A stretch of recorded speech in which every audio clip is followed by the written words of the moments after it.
All right, so we'll finish this up. I figured give my voice a break too. So here's part two, and we'll switch right over to the more all-encompassing albums. As I explained before, this is kind of more of a smorgasbord of what was around back then. The albums over here are going to be a little bit more varied than what we talked about over here. They're going to range from the year 1980 to 1984. But nevertheless, they're still extremely important to the genre. There's some of my favorites, and I've got more show and tell down here. So we're going to start with Raven's All for One album from 1983.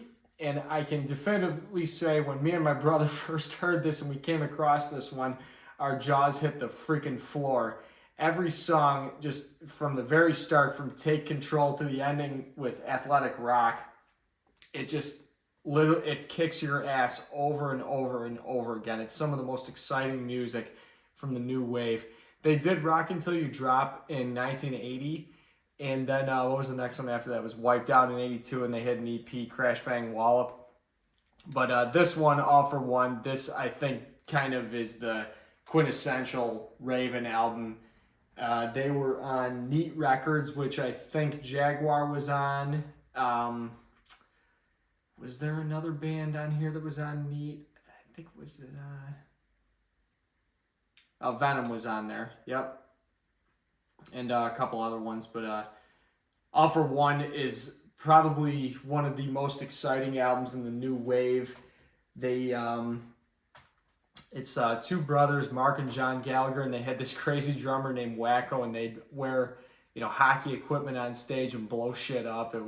It's pretty wild, but those songs like Hung, Drawn, and Quartered and Run Silent, Run Deep, there's some really good bass sounds at the end of Athletic Rock. It's like one of those few albums where I'm not really big into like sing-along stuff, but you just can't help it. It's so damn catchy and fun, which is a word I don't use a lot for albums, but this... Do your due diligence and check out All for One. I'm pretty sure Metallica toured with them for this album too when they put out Kill 'Em All. Raven was in the United States in 1983, or it might have been early '84. I don't remember, but that just goes to show how cool this music was back then, especially for those guys. Moving on, there was a band called Jaguar who put out an album called Power Games in 1983. The singles before this album were with a singer called Ron Reese, and they did Chasing the Dragon, Backstreet Woman. There was Stormchild and Axe Crazy, and a lot of people kind of classify them as kind of the progenitors of speed metal, which I don't disagree with. In the UK, there was Jaguar. In Canada, there was Exciter. The sounds are kind of similar, but Jaguar is obviously more similar to these bands we're talking about. Gary Pepper's guitar tone is absolutely savage on this release. He used a Marshall with a tube screamer. He had a Ibanez chorus going and a delay pedal and a Crybaby Wah Wah all going at the same time. And man, especially when the Dutch Connection goes in, and my favorite song is Out of Luck. There's Cold Heart, Prisoner, and the first song I heard was Raw Deal off this album. It sounds kind of like a Ted Nugent riff, but man, it's like, that is one of the most savage guitar tones I've ever heard in my life. And Tom Warrior, I think, was a big fan of this album because he eventually used the Tube Screamer and Marshall JMP combo, or JCM 800. They're pretty similar. It sounds a little bit similar to this album. But Jaguar, trying to think if there's anything else I have to say about them. Definitely check out the single Backstreet Woman and Chasing the Dragon, and Power Games is the first thing I heard from them, and that's a new wave classic right there. Moving on to possibly my favorite band ever besides Black Sabbath is Witchfinder General. They started around 1979 with Zeke Parks, Phil Cope, Dave Potter from Cloven Hoof was an early member of this band, but he eventually got out of it. And who else was in there? They eventually got Johnny Fisher was the bassist, and then they got Kevin Toss McCready and Phil's cousin Steve Steve Kinsel to play on the early stuff, which was Satan's Children and Burning a Sinner. That was the first single in 1981, and then they put out Soviet Invasion EP in also 81. But then they had a couple lineup changes, and Steve and Toss McCready put their jobs before the band. So then eventually it was just Zeeb Parks and Phil and their new drummer Graham Ditchfield, and the three of them recorded this album called Death Penalty in a freaking weekend in I think it was fall of '82, and that came out on Heavy Metal Records. And you'll see it down here. They had the beautiful Joanne Latham on the front cover, and some people, on first glance, they might think this is a sexually exploitive album cover, but to me, they're like they said, they were just trying to depict what happened back in the day when Matthew Hopkins, and there was all that Witchfinder hysteria back then with witchcraft in England, and eventually it spread throughout Europe, and it was in the United States as well. So to me, getting away from that, Witchfinder General to me is the only band I would ever say that could hold a candle to Black Sabbath, and I could make countless videos on this band because they're just the riffs that Phil creates and the way he plays guitar, the lyrics, they're just so right on, and the I don't know, I could just gush over this band forever. But eventually they put out Death Penalty in 1982. They did Friends of Hell in the following year, 1983, which I think is just as good. And unfortunately, they didn't tour that long for the Friends of Hell tour. I think it was just in June and July of 1983, and then unfortunately the band folded in early 1984. I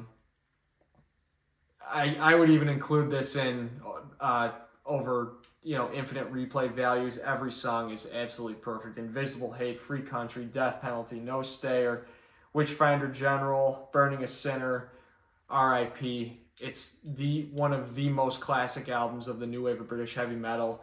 It's one of my favorite albums of all time. Pick it up, go get it. If you're into doom metal, Black Sabbath,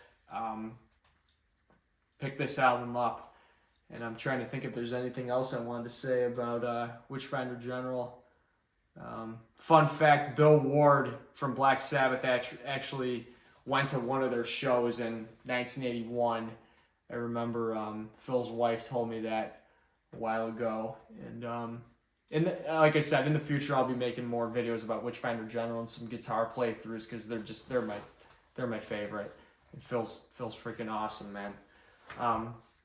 Next band is Satan, Court in the Act. They put this album out in 1983, and Satan kind of bridges the gap, or that's what I meant to say. They bridge the gap between new wave and the more extreme stuff that came later, like thrash metal, and they have a very similar sound to Merciful Fate almost, with that twin guitar attack with Hank Sherman and Michael Denner.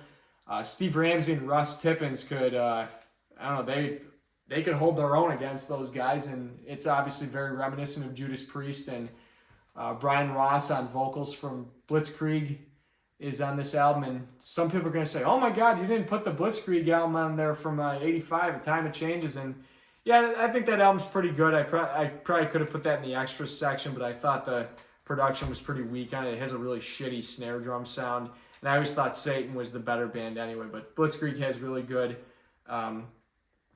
singles from the early days. But getting back to Satan, I'm trying to think if there's anything else I want to say about them. They were from Newcastle upon Tyne, the same as Venom. The first song I heard was Blades of Steel, and then I heard Break Free and Alone in the Dock.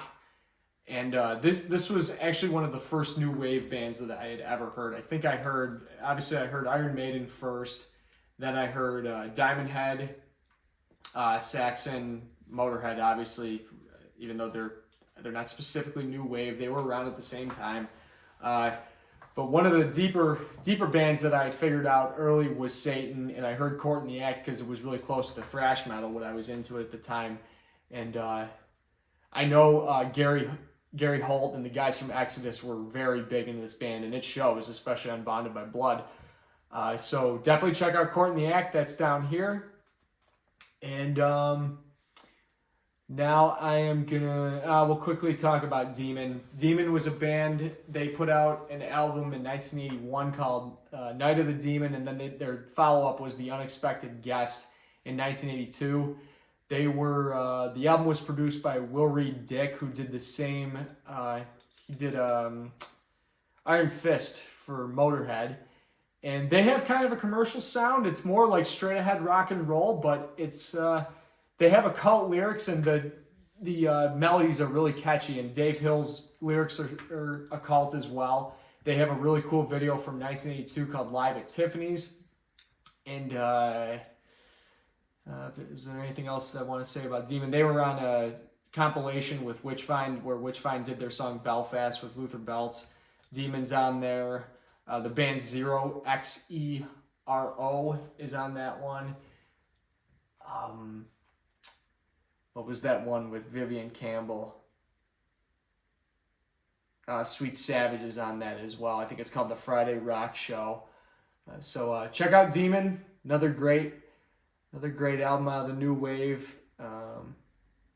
Blind Guardian covered "Don't Break the Circle" on Follow the Blind, and Gravedigger on their Witch Hunter album from 1985. They did a song called "Don't Kill the Children," which is, it's plainly obvious they copied that from the lead-off track on Demon's album "Don't Break the Circle." So now I'm going to take a quick break. We'll just break the video really quick so I can put more albums up for show and tell, and we'll round this out. Okay, so more show and tell. I'm going to talk about Cloven Hoof down here, whose self-titled album came out in 1984. I've seen conflicting information that this possibly came out in 1983, but for time's sake, we'll just say 1984. As I said, I might have said before, I can't remember, Dave Potter from Cloven Hoof, he was the lead singer. He was in an early incarnation of Witchfinder General, and he eventually left and went to Cloven Hoof with Kevin Putney, Lee Payne, and Steve Rounds, who they claimed was the best guitarist that ever was in this band. Steve Rounds' guitar playing is and his tone is actually very similar to Satan as well. So if you're into Court in the Act, definitely check out Cloven Hoof. Cloven Hoof doesn't sound at all like Witchfinder General, but it's very akin to Satan, as I just said. Gates of Gehenna is awesome. The lead-off track, Cloven Hoof, has great occult lyrics, good riffs all around. Return of the Passover is epic. Crack the Whip sounds a lot like that could have been easily an AC/DC song on Highway to Hell or Power Age. Is there anything else on that album? Night Stalker. That's the other really good one. That's the other good track on that. I don't think there's anything else I want to say about Cloven Hoof. I figured them out pretty late in the game, but that's definitely a classic, and people need to hear that one more. Moving on, there was a band from I think they were from Scunthorpe, if I'm saying that correctly. Gaskin.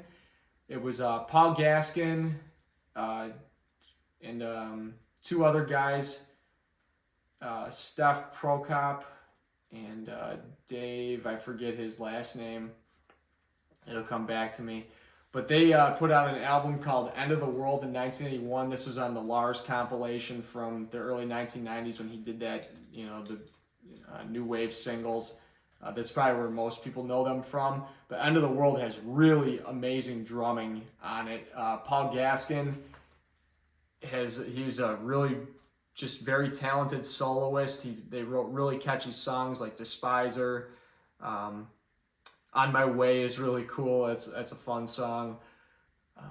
Sweet Dream Maker, Victim of the City, Burning Alive, and End of the World. That's another classic that people might not run into right away. That was another one that my friend Russ turned me on to when I first met him. And the Buried by Time and Dust brothers, Russ asked me, "Hey man, you ever listen to Gaskin?" And I go, No, I think I'd seen the front cover a while ago, and this was one of the albums that he gave me when I first met him. So I'm eternally grateful for him for that.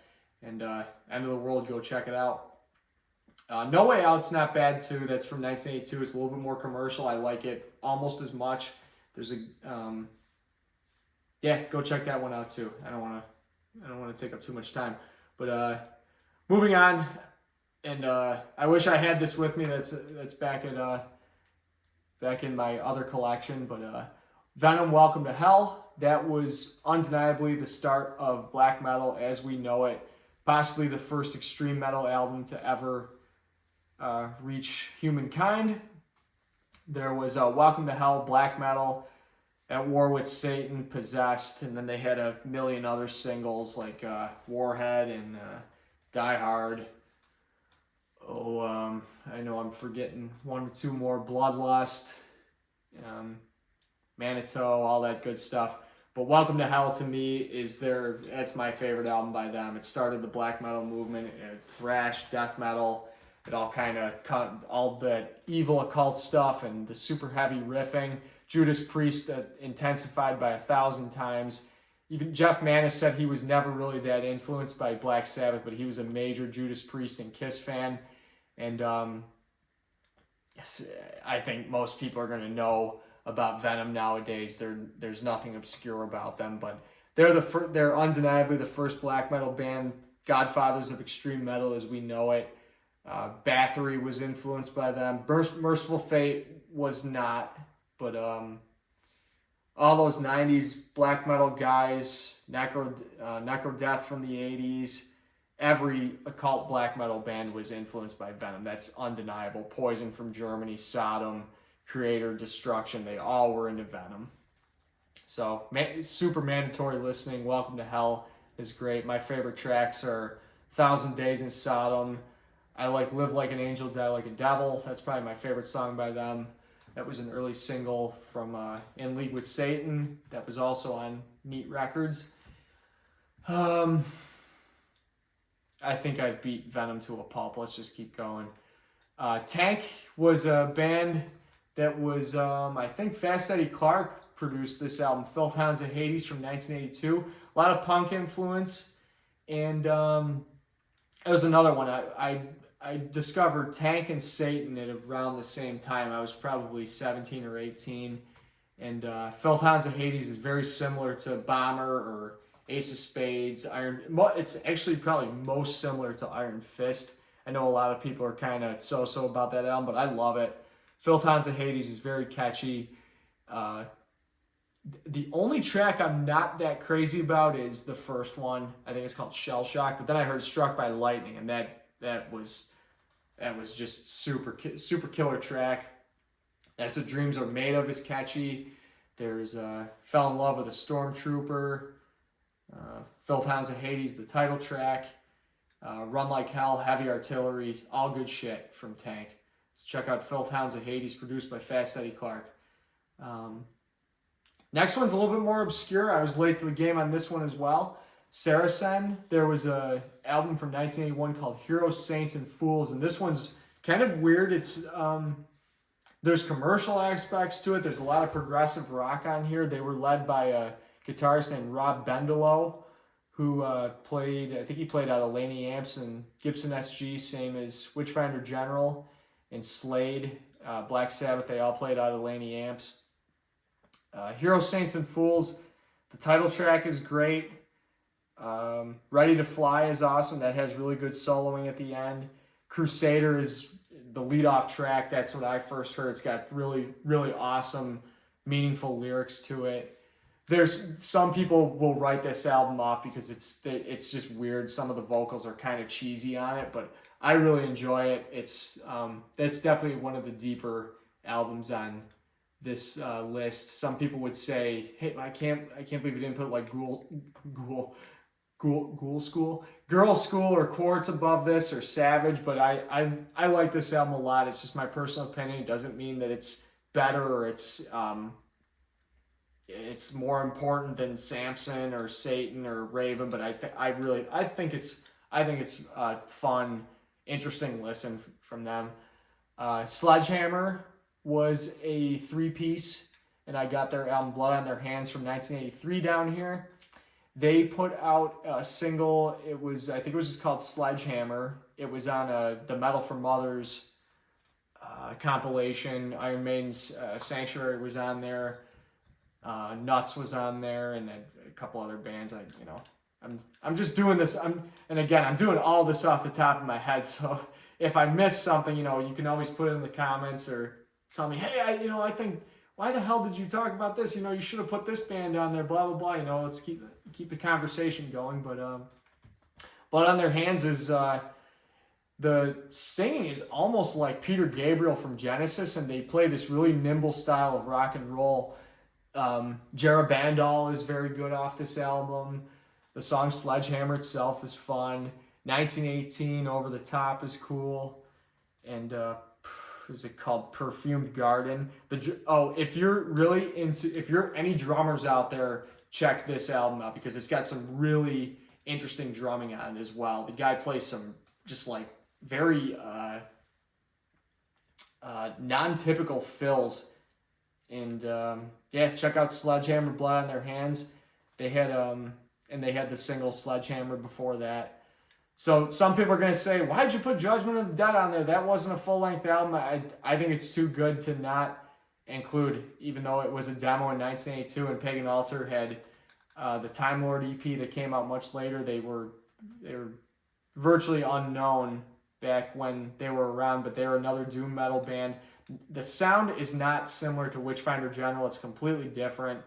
To me, it's a little reminiscent of Black Sabbath, but they kind of had a sound of their own, and they put out a demo called Judgment of the Dead in 1982, and it was a father and son, Terry and Alan Jones, respectively, and they were joined by various musicians that, from 1977 to 1984, they were around. There's a good show on YouTube from Tram's Head where they played the song The Black Mass from Judgment of the Dead.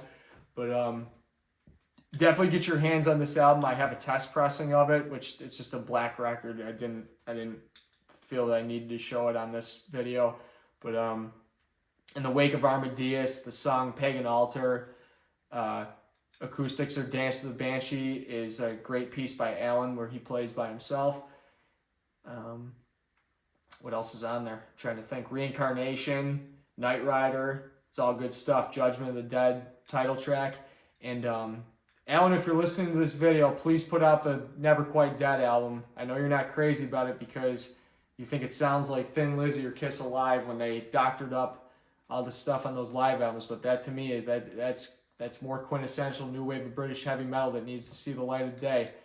It was it's a studio album that they made in, I believe it was like 1983 or 1984, and then they put live recordings over it, the same way that Witchfinder General did, and on that first Soviet Invasion EP for RIP, they dubbed fake live sounds over, but who cares, man? The music's eternal. So Pagan Altar, they're kind of the outlier on this albums list, but they're too important to not put on there.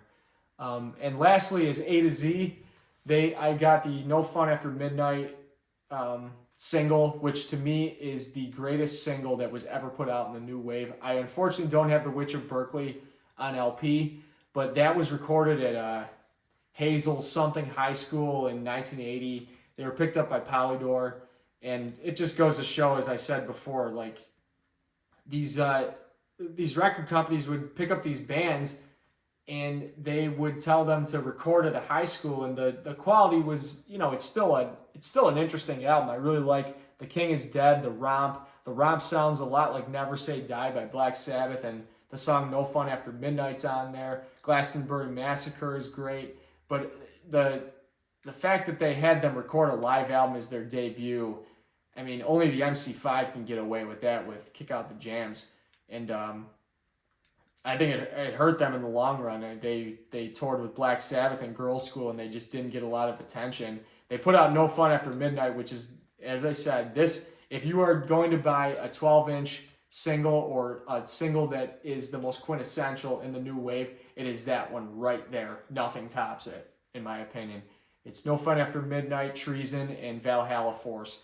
And Valhalla Force, I even hear a little, I hear Merciful Fate a little bit ripped off a couple of the riffs in this on The Sound of the Demon Bell. So use your active listening on that one. So that's A to Z, and that's the last early album I'm going to talk about. And let me move these out of the way so I can talk just a little bit about final stuff on here.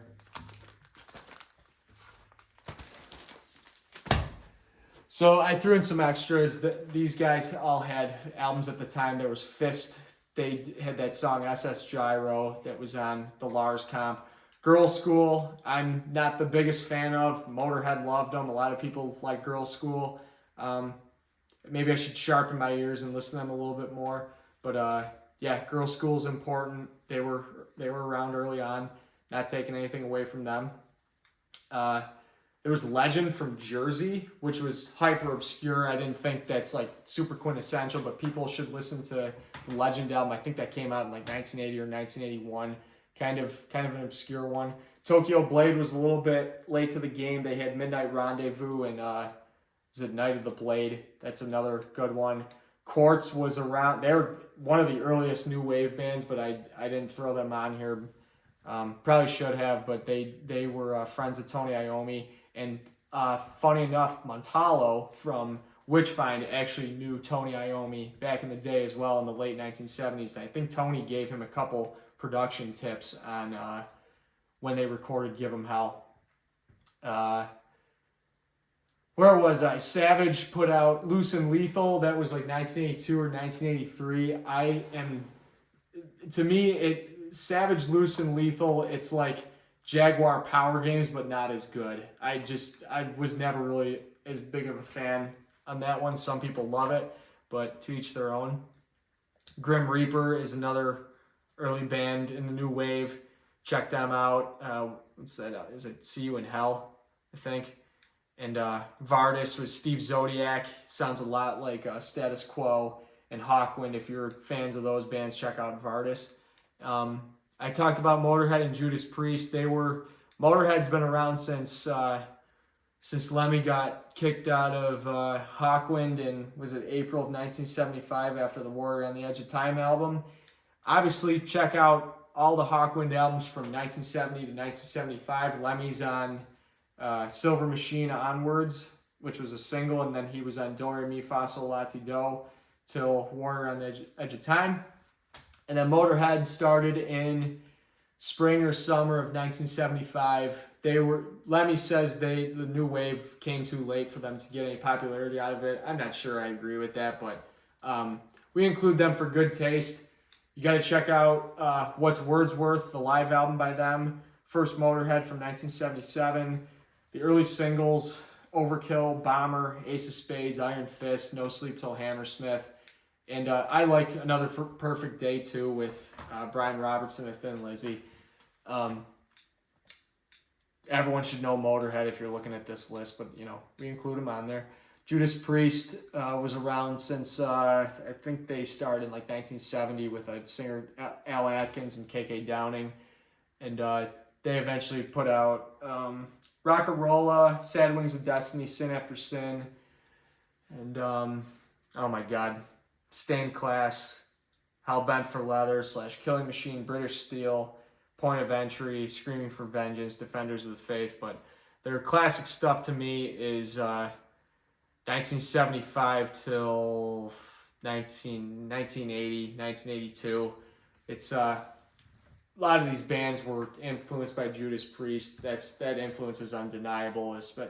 Even going further, like Merciful Fate. Huge fans of Judas Priest, Venom, Satan.